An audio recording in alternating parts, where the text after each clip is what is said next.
Much to the left's dismay, more than $1 trillion in corporate cash has repatriated in the past 2 years, and more is on the way. Commentary.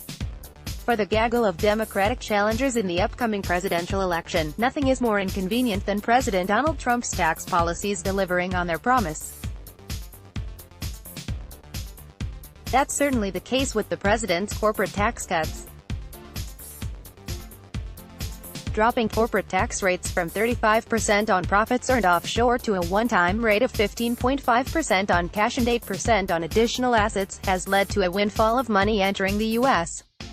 economy, according to the latest data from the U.S.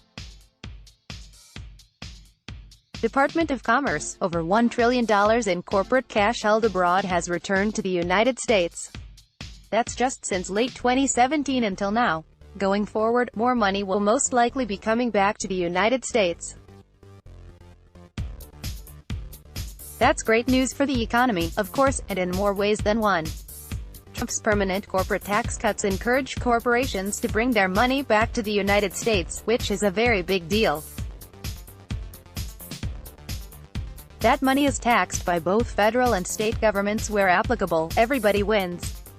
The investment effect, but there's an even bigger effect of the repatriation than just tax revenues. By making the tax rate competitive with other nations, and by making it permanent, corporations are incentivized to not send their money abroad in the first place. When corporations keep money in the United States, they're more likely to invest it here, rather than abroad. That's important because when corporate money is held abroad, the countries where it's held want that money to stay there. They offer both incentives and requirements, such as lower tax rates and rules that require foreign corporations hold substantial capital reserves to keep the money away from the United States.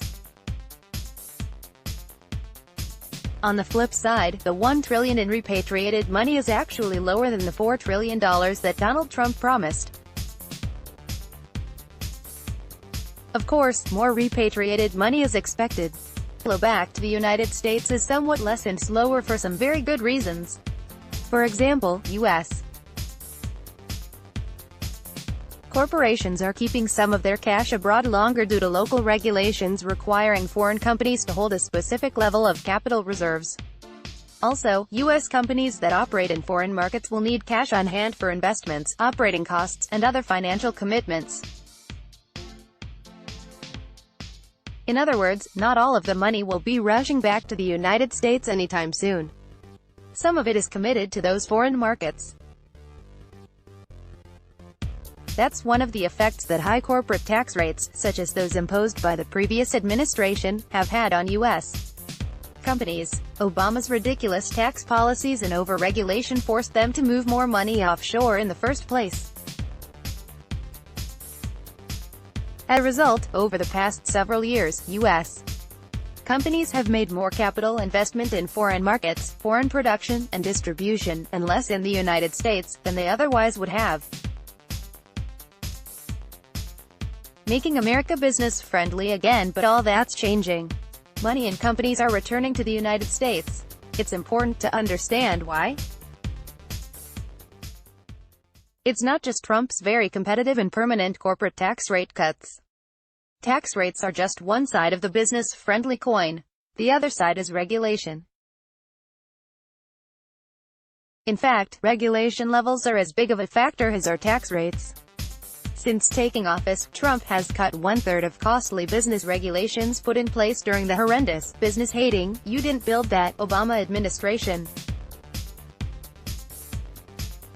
Contrary to his predecessor, Trump's message to American multinational companies is loud and clear. Not only will you keep more of your money if you keep it in America, but now it's easier than ever to invest here, too.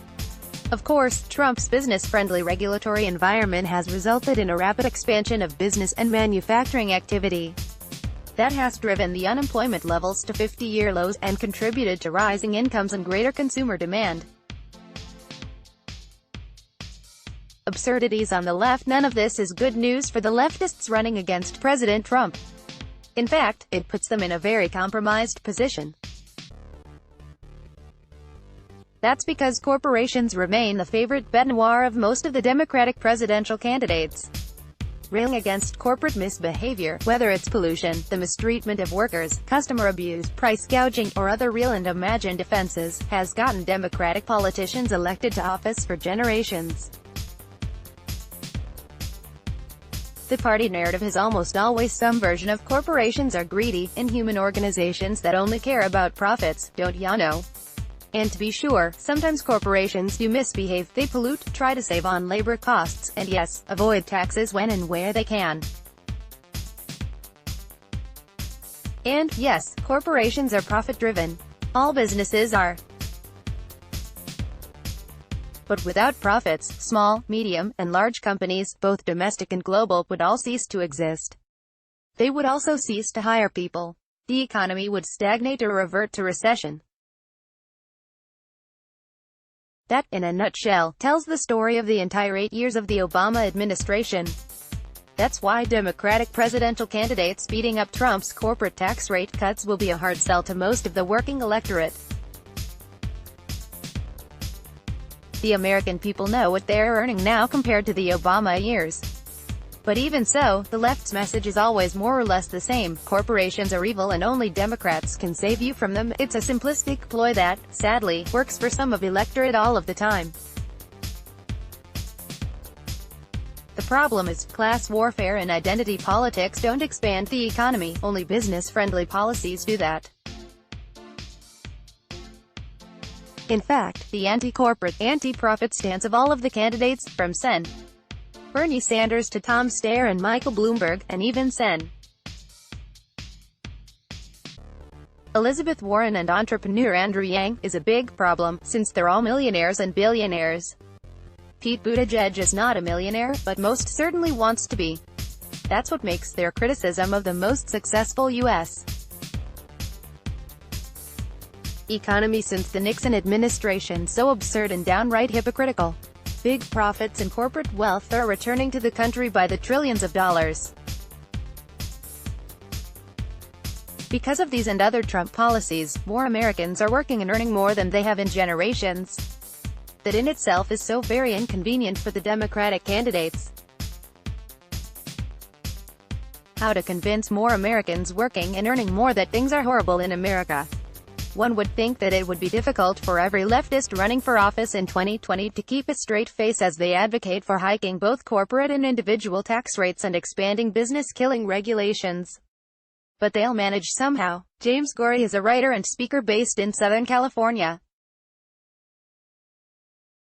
He is the author of The China Crisis. Views expressed in this article are the opinions of the author and do not necessarily reflect the views of the Epoch Times. Let's block ads. Why?